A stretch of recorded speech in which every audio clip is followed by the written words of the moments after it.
जब आते हैं तो हम बड़े हर्षित होते हैं कि आज हमारे घर में पाहुणा का मतलब होता है, आप सब समझ ही गए होंगे, मेहमान।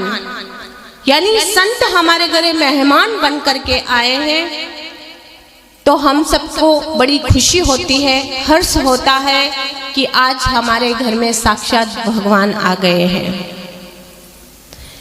देखिए भगवान कौन है हमें समझना पड़ेगा। इसलिए कहा है सदगुरु कबीर साहब ने, कबू न भयो संगो साचा ऐसो ही जन्म गमायो, आचा बहुरी न पेवो ऐसो थाना, ओ साधु संगति तुम नहीं पहचाना, अब तो रहोए नरक में बासा, निश्चिंत बसो लबर के पासा। सदगुरु कबीर साहब ने कितनी मार्मिक बात कही है। कबू न भयो संग हो साता। अरे भाई, तुमने कभी संतों का संग नहीं किया, कभी संतों के सानिध्य में नहीं बैठे, कभी संतों के पास में नहीं बैठे। बताइए, हम संतों के पास में बैठे, गुरुजनों के पास में बैठते हैं तो हमें वहां से क्या मिलता है और क्या नहीं मिलता है। अगर हम संसारी के पास में बैठेंगे, किसी गृहस्थ के पास में अगर हम बैठते हैं तो वहां से हमें क्या मिलेगा? वहां से हमें क्या मिलेगा? वहां से हमें सिर्फ दुख के अलावा, निंदा के अलावा और कुछ नहीं मिलने वाला है। क्योंकि हम अक्सर यही तो करते हैं। देखना माता बहनों को, जब माताएं बैठती है, निवृत्त हो जाती है काम से शाम की समय में, तब कहाँ बैठती है? ओटले पे, चबूतरे पे बैठ जाती है और फिर क्या कहती है? अरे मेरी सास ऐसी है, मेरी बहू ऐसी है, मेरी बहू सुनती नहीं है। यही करती हो ना कि और कुछ बातें करती हो? यही मिलता है एक दूसरे से। लेकिन जब हम गुरुजन के पास में बैठते हैं, जब हम संतों के पास में बैठते हैं तो वहां से हमें जीवन जीने की कला मिलती है। वहां पे जीवन कैसे जिया जाए वो युक्ति हमें मिलती है। जीवन में खुशहाल कैसे आए, शांति कैसे आए, हमारी पीड़ाएं कैसे दूर हो, हमारा दुख कैसे दूर हो, वो हमें संतों के पास में बैठने से मिलता है। लेकिन हम वहां नहीं बैठते जहां बैठना चाहिए, क्योंकि हर मनुष्य दुखी है, हर मनुष्य के अंदर टेंशन है, हर मनुष्य डिप्रेशन में है, हर मनुष्य के अंदर अशांति है। क्यों? कभी विचार किया आपने? कभी विचार नहीं किया।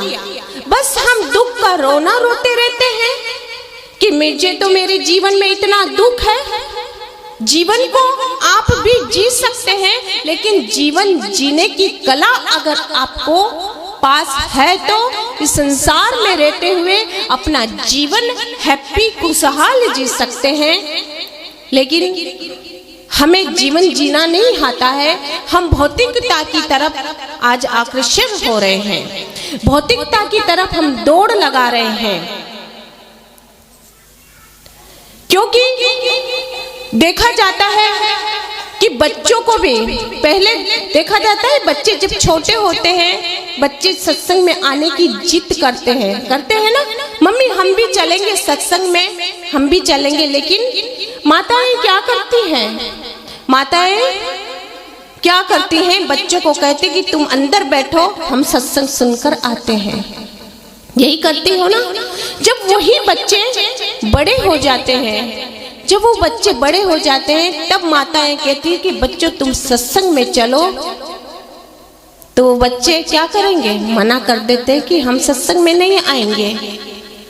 बताइए, जिस समय में बच्चा सत्संग में आने के लिए आपके पीछे दौड़ रहा था, उस समय में आपने उसे मना कर दिया कि तुम घर में रहो, और जब आवश्यकता सत्संग में उनको लाने की थी उस समय में तो तुम सत्संग में लेकर के नहीं आए, और जब वो बड़े हो गए तब कहते हैं कि सत्संग में चलो, तो वो सत्संग में आएंगे? कहते हैं कि बचपन से ही बीज डाला जाता है, बचपन से ही बच्चों के अंदर वो संस्कार माताएं डाल देती है। लेकिन आज देखा जाता है, मैं कहीं कहीं जाती हूँ, मेरा भ्रमण होता है, मैं देखती हूँ, मैं उधर गुजरात की तरफ, इधर यूपी की तरफ भी मैं आती रहती हूँ, सत्संग प्रोग्राम चलते रहते हैं, मैं देखती हूँ यहाँ अधिकतर पुरुष की तो बात मैं करती नहीं हूँ, लेकिन मैं अपनी मातृशक्ति की बात करती हूँ।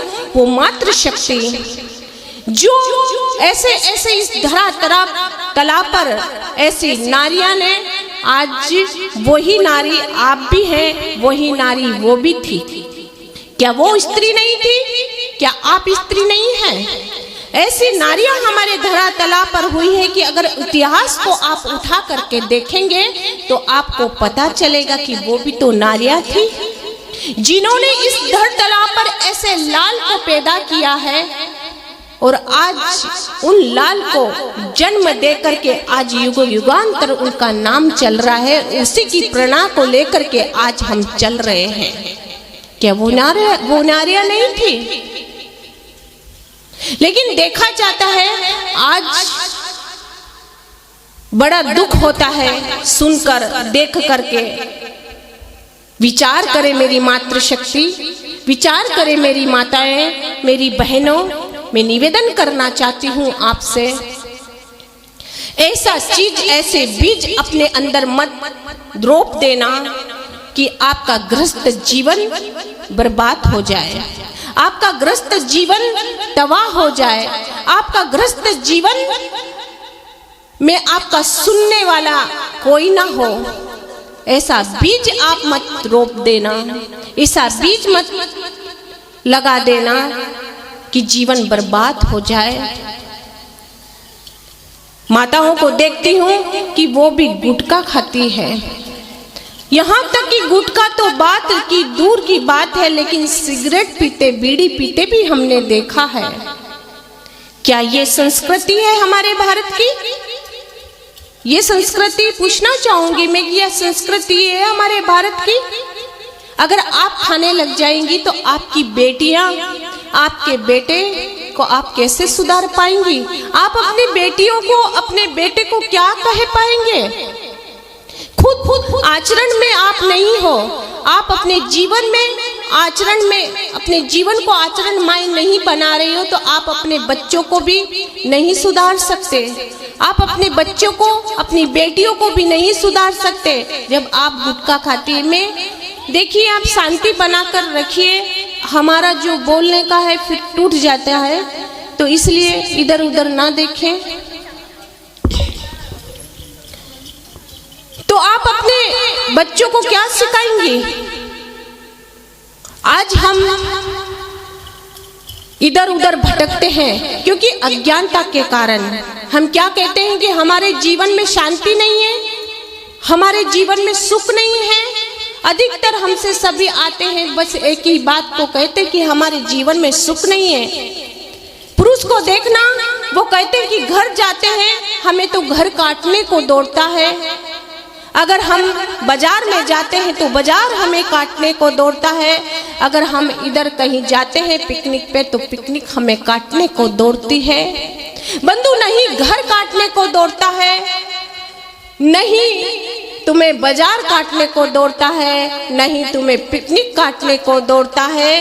दरअसल तुम्हारे अंदर जो अज्ञानता है वही अज्ञानता तुम्हें काटने को दौड़ती है। तुम्हारे अंदर वो अज्ञानता है। तुम सोचते हो कि मैं घर बदल दूं, मैं जगत बदल दूं, यही सोचते हो ना कि मैं घर बदल दूं तो मैं सुखी हो जाऊंगा, मैं जगत बदल दूंगा तो सुखी हो जाऊंगा, मैं गाड़ी बदल दूंगा तो सुखी हो जाऊंगा, मैं पत्नी बदल दूंगा तो सुखी हो जाऊंगा। तुम सब बदल दो लेकिन तुम कभी सुखी नहीं हो सकते। अगर तुमने अपने आप को बदल लिया, तुमने अपनी सोच को बदल लिया, तो तुम्हें तुम्हारे जीवन में शांति आ जाएगी, तुम्हारे जीवन सुखमय हो जाएगा। तुम्हारे जीवन में जब तक प्रेम नहीं आएगा, तुम्हारे जीवन में जब तक मोहब्बत नहीं आएगी, तब तक तुम्हारा जीवन खुशहाल नहीं हो सकता है। कि जीवन में प्रेम बहुत, सदगुरु कबीर साहिब ने भी कहा है, पोती पढ़ पढ़ जग मुआ, पंडित भया ना कोई, और ढाई आखर प्रेम का पढ़े सो पंडित होई। साहिब ने कहा कि 2 अक्षर प्रेम अगर हमारे जीवन में आ गया तो हमारा जीवन खुशहाल बन जाएगा। लेकिन आज प्रेम में देखती हूँ कोसों दूर चला गया है, किसी के अंदर प्रेम नहीं बचा, स्वार्थ बचा है। आज भाई भाई है, भाई के अंदर भी प्रेम नहीं, वहां पे भी एक दीवार खड़ी हो गई है। क्या प्रेम बचा? नहीं बचा। बंधुओं, आप रामायण पढ़ते हैं, गीता पढ़ते हैं, भागवत पढ़ते हैं, सब कुछ पढ़ते हैं, लेकिन आपने कभी गहराई से रामायण को पढ़ा है? अगर आपने गहराई से रामायण को अगर अध्ययन किया होता तो आपको पता चलता कि राम और लक्ष्मण में, भरत और शत्रुघ्न, इनमें कितना प्रेम था।